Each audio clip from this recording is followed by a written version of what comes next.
ইলিশ ধরার উপর ২২ দিনের নিষেধাজ্ঞা শেষে নদীতে নেমে পড়েছেন জেলেরা। ঘাটে বেড়েছে কর্মচাঞ্চল্য। তবে নিষেধাজ্ঞার পরও নদীতে কাঙ্ক্ষিত ইলিশ পাচ্ছেন না বলে জানিয়েছেন জেলেরা। সাগরেও নেই ইলিশ। চাঁদপুর থেকে শরীফুল ইসলাম এবং পটুয়াখালী থেকে কাজল বরণ দাসের পাঠানো তথ্য ছবিতে জীবন আহমেদের ডেস্ক রিপোর্ট।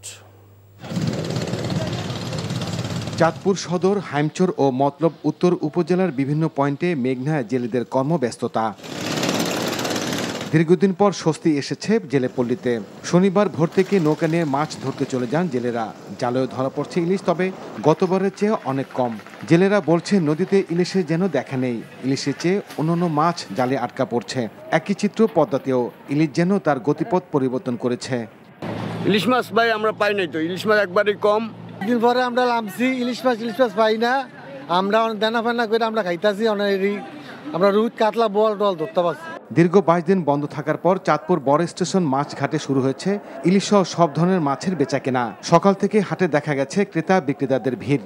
প্রথম দিন হিসাবে মাছ তেমন একটা আসে নাই, দাম একটু চড়া আছে। আশা করি 2 একদিনের ভিতরে মাছের দামও কমে, মাছের আমদানি হবে ইনশাল্লাহ।